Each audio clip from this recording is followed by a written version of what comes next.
Welcome to this episode where Professor M.S. Rao and I are going to really get into the next phase of our conversation. When we first met, we talked about him and his journey into soft leadership.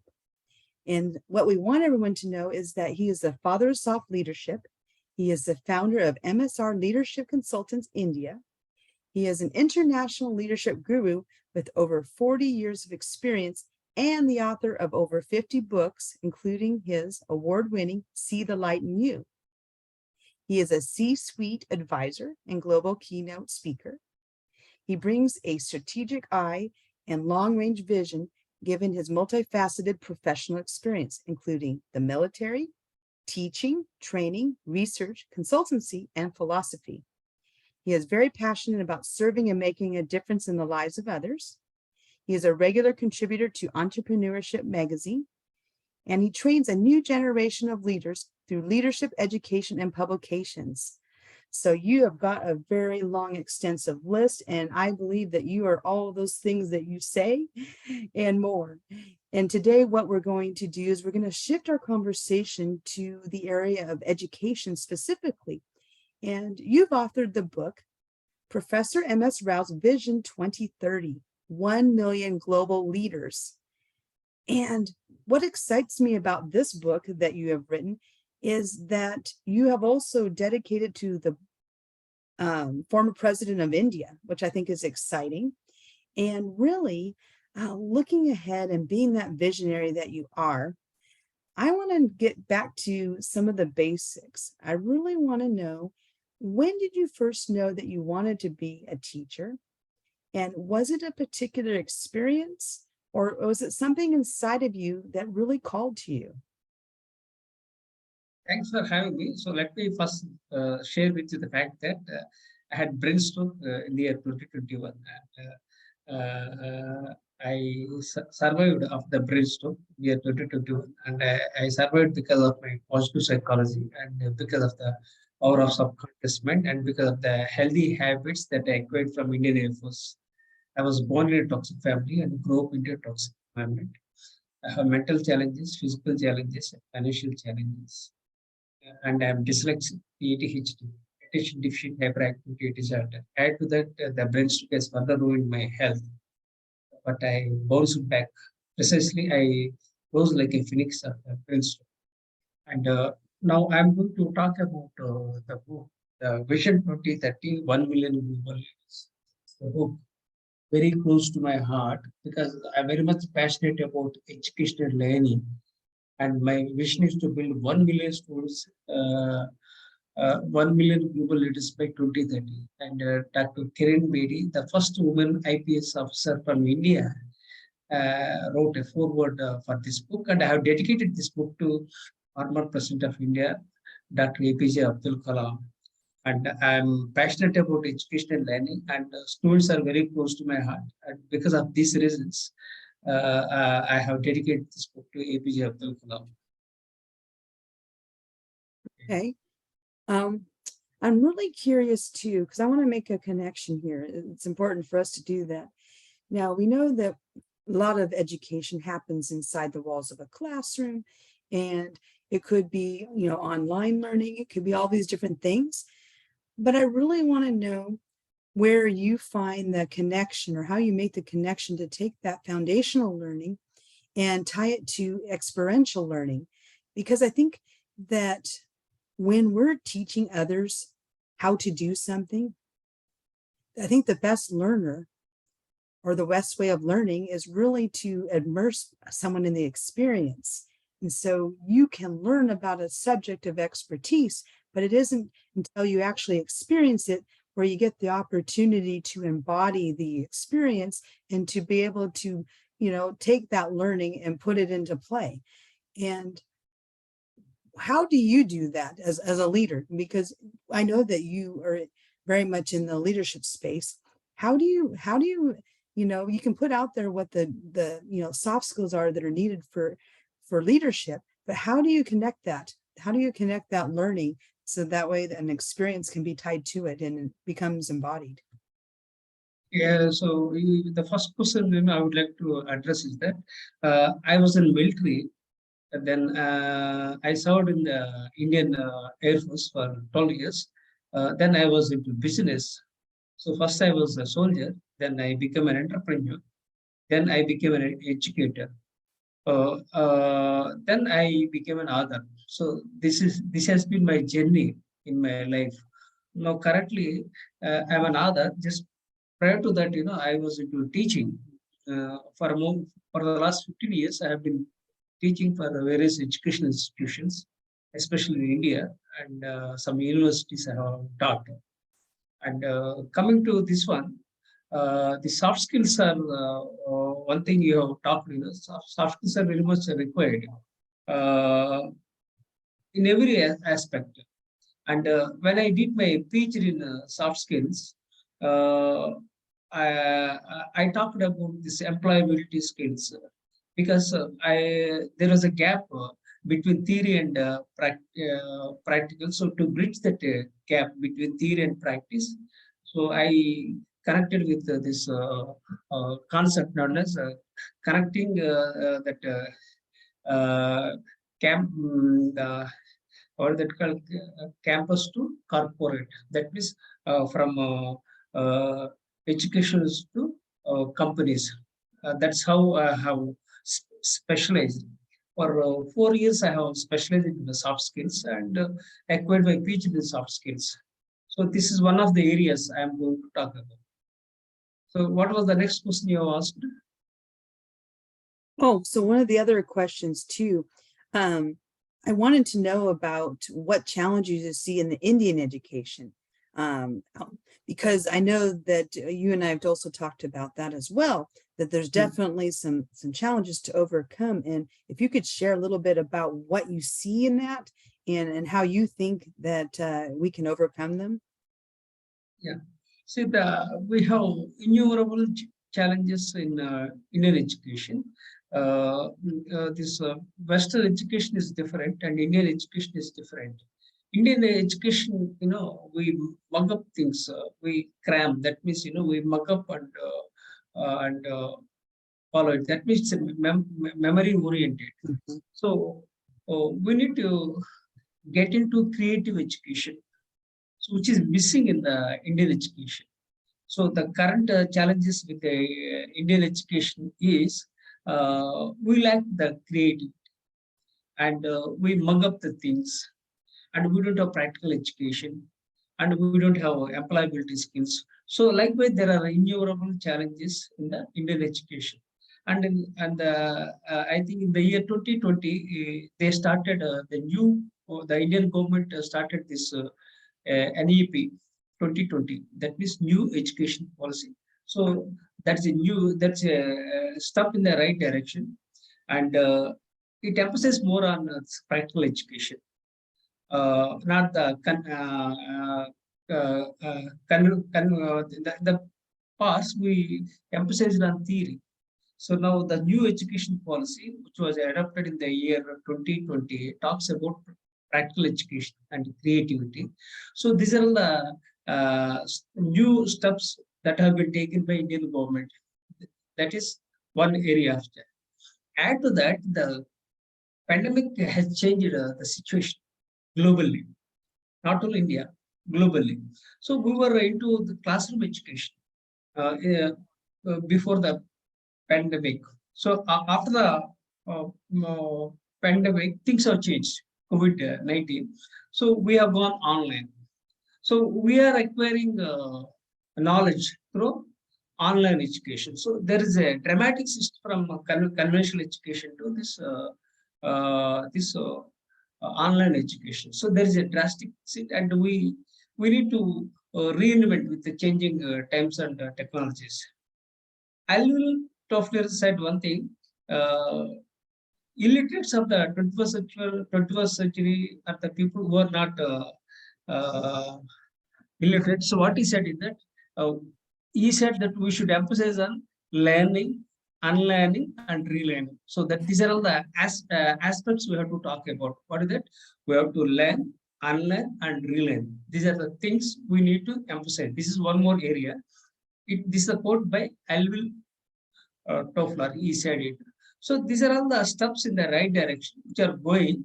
I think the speed has the momentum has gained globally after COVID, and the similar mindset is also drastically changing in the Indian education. This is how the developments have taken, especially after the COVID-19. I really love what you've shared about how, traditional education is about the memorization, taking in all the facts, being able to Yeah. do a standardized test to be able to demonstrate that. And when you do that, then there's that spot where that's where the goal is, when really it should be, like you said, creative. Let's get creative about that information, how we can use and leverage it. And you're right, the pandemic has taught us that we need to learn, unlearn, and reimagine. All of Yeah. those things. And so I use the word reimagine because in the workplace, there was a lot of things that we learned, but there's things we had to unlearn because we were so set in our ways of how work needed to be done that we couldn't imagine or reimagine how it could be different, knowing all the new things that we took on. And it was that space that you spoke to, that creative space, that has been the driver for innovation over and over again. And I lead teams of technical staff. And so can you imagine all of these technical principles and things that people have learned in all their different disciplines within our organization? And the challenge became, okay, well, that's nice that we have all of these foundational principles and things that we're all masters of in our own right for our organization, but we need to move away from that and get creative, imagine about how we could do things differently. And that was quite a mindset shift to get people to want to tap into that area. I mean, that really is a soft skill right there. Creativity is a soft skill. Opening your mind to new ways of doing things. That's definitely, openness. So all of a sudden in our organization, we're talking about being open to new ideas, challenging how we used to do it. Maybe it means that we create something new. And we spend a lot less time looking back about how we did it, because we're always wanting to look back in history about what worked, and then we see what didn't work, when really you could be more forward thinking and thinking about, okay, knowing everything I know, what could be. And when you get people in the space of what can be or what could be, and you come from that space, well, then the learning happens quicker and faster, and people learn how to be agile. They learn how to learn a little piece, get an experience, and then apply it. They apply it forward, and it's a whole different way of thinking. And I will tell you that the information technology sector has been doing this for a while. And so to take the information technology and put it into any organization or workplace, there was a lot of resistance. There was a lot of resistance because, like, oh my gosh, I need to know all the details. I need to know exactly what the outcome is going to be and how we're going to know we got there.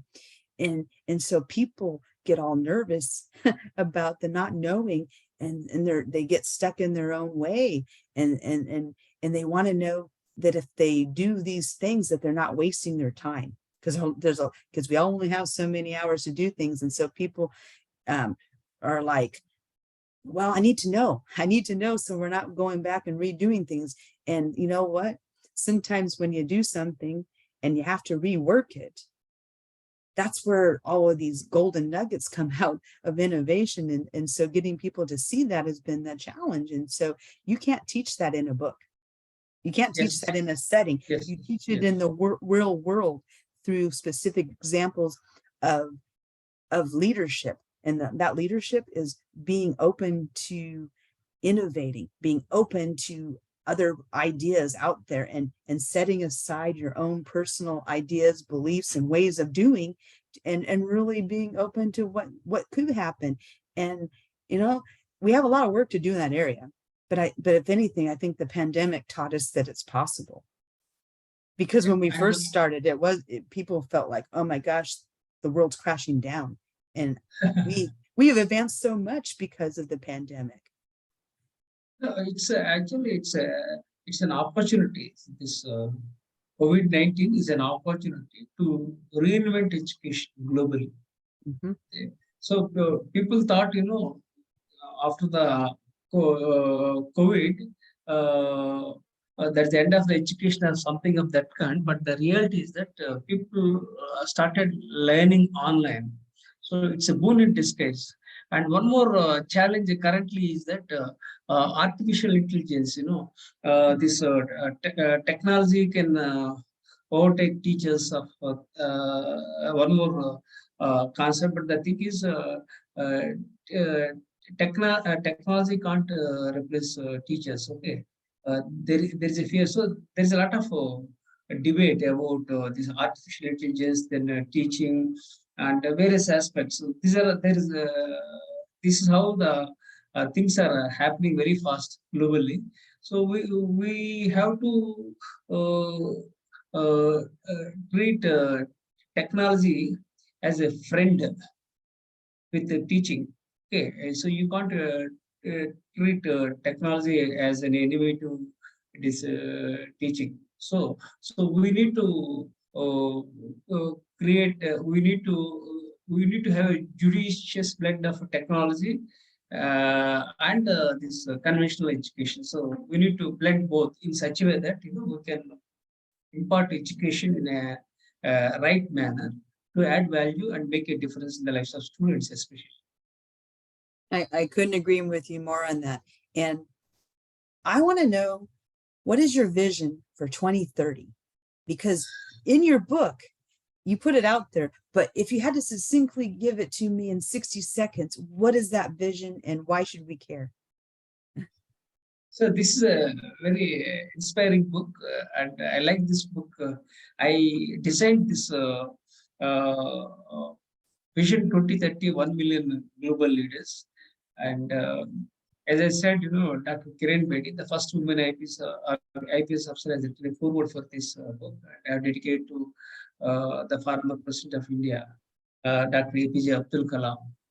So my vision is to build 1 million students as global leaders by 2030. It's a non-profit initiative I started a few years ago because I am passionate about education and learning. So I train more than 50,000 students free of cost without charging any money, and I have YouTube.